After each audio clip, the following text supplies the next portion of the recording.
Bueno, ya estamos en el estudio de las noticias con el senador Ricardo Lagos para analizar más en profundidad lo que ha sido la aprobación de la reforma tributaria en el Congreso Nacional recién despachado esta semana. Senador, ¿cómo está? Buenas noches, gracias por acompañarnos. Muy buenas noches, ¿cómo estamos? Senador, usted había insistentemente señalado que iba a votar en contra, finalmente termina aprobándola. ¿Podemos explicarle eso a la gente por qué ocurre? Claro, porque el proyecto que se terminó aprobando no es el que presentó el gobierno inicialmente. El proyecto del gobierno era un proyecto que recaudaba en materia de impuestos solamente 800 millones de dólares y el que se le terminó acordando genera más de 1.200 millones de dólares en régimen. Esto es 400 millones más, o si usted quiere, entre un 40 y un 50% más de recursos para el Estado de Chile que lo que el gobierno quería. Y eso tuvo que poner el gobierno, si no, no se lo aprobábamos. Pero más importante, tenía dos elementos que a nosotros eran muy graves y que por lo cual estábamos en condiciones de decir que lo íbamos a rechazar. Uno era un llamado crédito tributario para la educación. En castellano era un papá, una mamá que tiene un hijo en un colegio particular de copago, que el papá tiene que pagar, además de que llega la subvención del Estado. Particular subvencionado. Particular subvencionado de copago, ¿ya? Ese papá o esa mamá, si paga impuesto a la renta, quiere decir que tiene un ingreso bruto sobre 670.000 pesos, le iban a dar un crédito tributario de hasta 100.000 pesos. En castellano, a fin de año, si el cabro iba al colegio, la chica, y el papá había pagado por esa educación y además estaba dentro de un tramo de ingreso acotado, iba a tener un beneficio. Nosotros no nos oponíamos a ese beneficio, lo que nos oponíamos es que era un beneficio que no llegaba a aquellos papás que tuvieran hijos en establecimientos públicos. Entonces iba a haber un incentivo perverso, que era mejor saco al niño del colegio municipal y lo pongo en un colegio particular subvencionado de copago, porque el Estado me va a estar dando el equivalente, ahorrando en impuestos 100.000 pesos. Primero, una medida que solamente favorecía a quién, a los que pagan impuestos a la renta, que son solamente el 18% de los chilenos. El 82% de los chilenos no pagan impuestos a la renta. Son contribuyentes porque no tienen ingresos tan bajitos que no califican para eso. Pero lo más importante a nuestro juicio no era eso, era que discriminaba entre la educación pública, la educación municipal y la educación particular subvencionada. Entonces el gobierno tuvo que cambiar eso. ¿Y lo cambió en qué sentido? Se hace extensivo a la educación municipal, pero además bajo el criterio de gasto presunto. De aquí me pongo aburrido, seguramente los auditores se van a ir del canal, los televidentes. Pero es lo siguiente, en los colegios municipales el apoderado no paga, o hay muy pocas contribuciones económicas, a veces al centro de padres, una cooperación. Entonces, si era un crédito tributario, se supone que tú tienes un crédito porque pagaste algo y tienes un crédito a tu favor. Pero si en el municipal tú no pagas, ¿qué crédito tenías? Entonces al gobierno se le exigió una segunda condición para aprobarle este proyecto en esa materia, que se iba a dar igual los 100.000 pesos y se suponía que se habían gastado recursos en la educación de ese joven, con lo cual se equiparó la situación de los hijos de gente que paga impuestos a la renta en los colegios particulares sancionados con los colegios municipales, terminando con la segregación del colegio municipal. Y eso se neutralizó ese efecto que buscaba el gobierno. Y lo segundo que hicimos, que cambió sustantivamente el proyecto, y razón por la cual concurría a aprobarlo, era que se le reducía el impuesto a las personas, ¿ya? Que el concepto está bien, pero ¿sabes tú a quién se favorecía desmedidamente? A los de más altos ingresos. Y los de menores ingresos le daban una rebaja como de 15% inicialmente. Y a los de más altos ingresos, de 10%. Eso lo revertimos. Ahora los de más altos ingresos la rebaja es de 4% solamente, en cambio a los de menores ingresos la rebaja tributaria es de 20% para los primeros tramos. Entonces se cambió, se focalizó el esfuerzo de la rebaja en los de menores ingresos.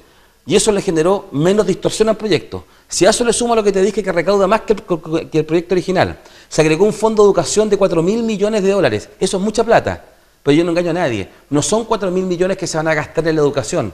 Es un fondo regulado por ley que se invierte y genera lucas, genera recursos, alrededor de 200 o 250 millones de dólares al año. Y eso sí va a educación. ¿Y a qué tipo de educación? Y eso fue una concesión del gobierno que tuve que ponerla por escrito. Educación preescolar. Educación, pagar la subvención preferencial. ¿Y la subvención preferencial a dónde va mayoritariamente?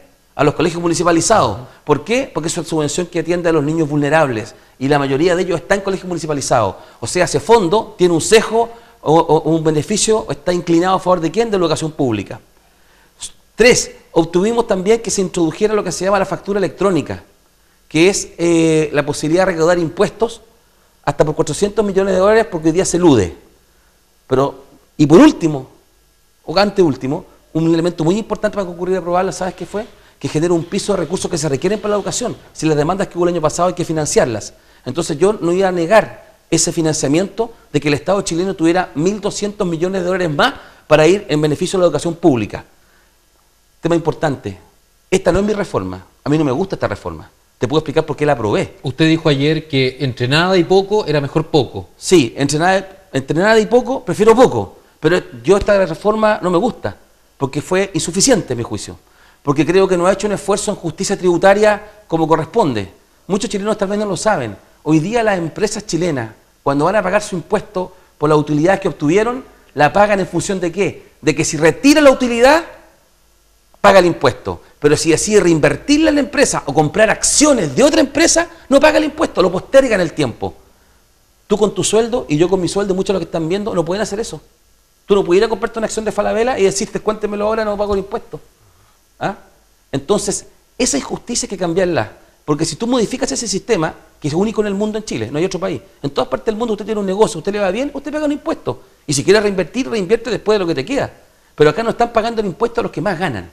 Y esa propuesta es la que hemos hecho nosotros en la oposición y que yo quiero que sea la propuesta de gobierno futuro, ojalá de mi presidenta, de la MAMI, como llegó del presidente Bachelet.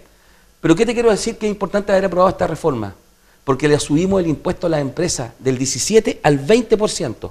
En consecuencia, no solamente se recauda más, sino que además, cuando haya que discutir la verdadera reforma tributaria, una que incorpora los temas de equidad, de quiénes pagan los impuestos, de qué forma, y una que permita recaudar más, ¿de qué piso vamos a partir? De este que dejó esta reforma, de que las empresas pagan 20%.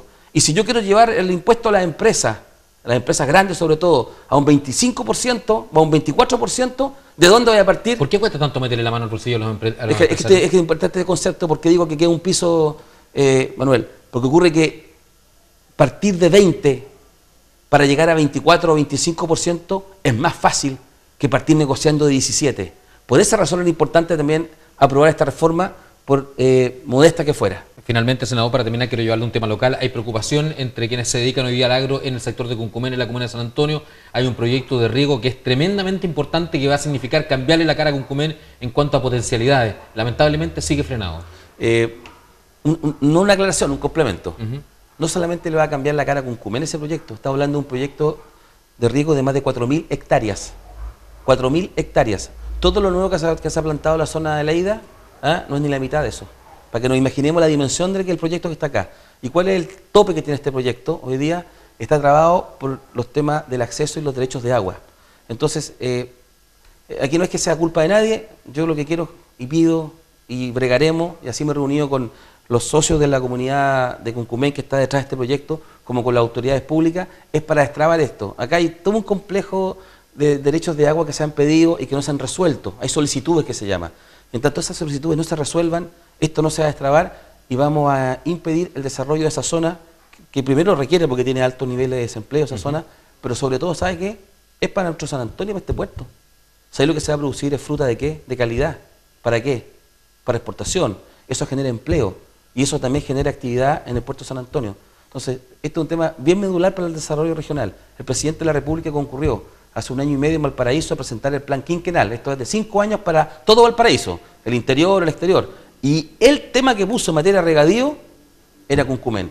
Entonces yo lo voy a entusiasmar al presidente, voy a estimularlo a que le pongamos fuerza a este proyecto y que salga conjuntamente.